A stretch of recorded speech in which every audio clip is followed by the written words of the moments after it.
మోతిలాల్ చేసిన ఆమరణ నిరాహార దీక్ష ఆగిపోయిన నేపథ్యంలో ఉద్యమాన్ని కొనసాగించాలనే లక్ష్యంతో నేను గత 10 రోజులుగా ఆమరణ నిరాహార దీక్ష చేస్తూ ఉన్నాను.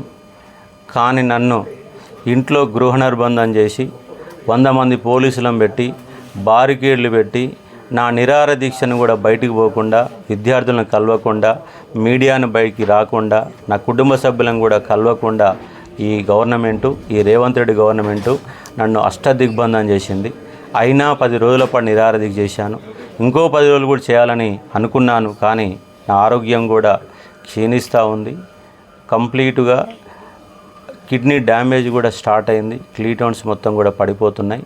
ఈ నేపథ్యంలో ఇంకో 10 రోజులు చేయాల్సిన నేను ఈ 10వ రోజే ఆమరణ నిరాహార దీక్ష విరమిస్తున్నాను. నా దీక్ష మొదలుపెట్టడానికి గల ప్రధాన కారణం గ్రూప్ 2, 3లో పోస్టులు పెంచాలి, 1:100 గ్రూప్ 1లో 1:100 అవకాశం కల్పించాలి, డిఎస్సిలో మెగా డిఎస్సి 25,000 ఉద్యోగాలు ఇచ్చి 45 రోజుల సమయం ఇవ్వాలి. అదే మాదిరిగా గురుకుల వాళ్ళు రోడ్డు మీద తిరుగుతున్న గురుకుల న్యాయం చేసి జీవో నెంబర్ 46 పరిష్కరించాలని డిమాండ్లతో నేను గత 10 రోజులుగా ఆమరణ నిరాహార దీక్ష చేస్తూ ఉన్నాను. కానీ ఈ దొంగ ప్రభుత్వానికి, రేవంత్ రెడ్డి ప్రభుత్వానికి ఎక్కడ కూడా సోయి రావడం లేదు. పైగా నిరుద్యోగులను కూడా పనికిమాలోళ్ళు అని చెప్పేసి తిడుతూ ఉన్నాడు.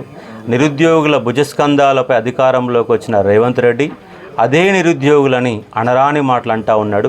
కాబట్టి మేమేమంటున్నామంటే, ఏ నిరుద్యోగులైతే కష్టపడి మీ కాంగ్రెస్ అధికారులను తీసుకొచ్చారో ఈ రేవంత్ రెడ్డికి పరిపాలించడం తెలియదు. కాబట్టి రాష్ట్రానికి 2 ముఖ్యమంత్రులను ఉండాలా. ఎందుకంటే ఈయనకు రాజకీయ ప్రసంగాలు తప్ప ఈయనకు పరిపాలన చేయడం అనేది తెలియదు. ప్రతిపక్ష నేతగా ఏ విధంగా అయితే టీఆర్ఎస్ వాళ్ళని తిట్టిండో ఇవాళ గట్టనే మాట్లాడుతున్నాడు. ముఖ్యమంత్రి అన్న సోయి లేకుండా నిరుద్యోగులను తిడుతున్నాడు.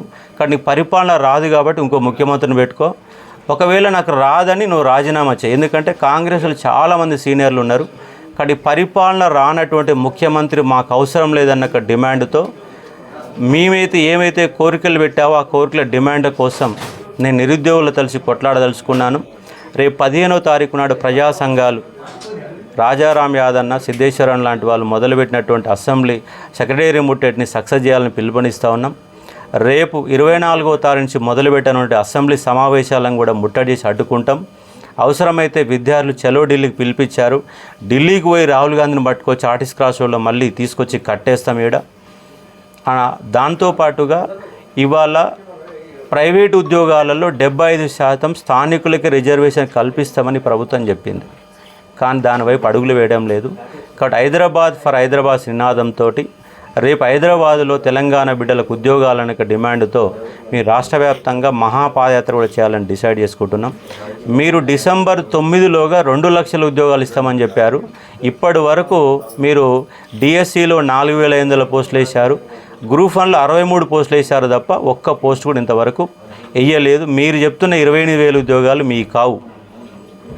అవన్నీ కూడా గత గవర్నమెంట్ ఇచ్చే ఉద్యోగాలు మీ ఖాతాలో వేసుకుంటున్నారు. కాబట్టి రేపు మీరిచ్చే జాబ్ క్యాలెండర్ 1,00,000 ఉద్యోగాలతో ఇవ్వాలి. ఎందుకంటే డిసెంబర్ 9లో 2 లక్షల ఉద్యోగాలు ఇస్తున్నారు. మీకు 8 నెలల టైం గడిచిపోయింది కాబట్టి కంపల్సరీగా రేపు ఈ యొక్క జాబ్ క్యాలెండర్ 1,00,000 ఉద్యోగాలతో వేయకపోతే మిమ్మల్ని వెంటాడుతాం, మిమ్మల్ని వేధిస్తాం. ముఖ్యమంత్రి ఈ రాష్ట్రానికి పనికిరాడన్న అంశాన్ని రాష్ట్ర వ్యాప్తం చేస్తాం.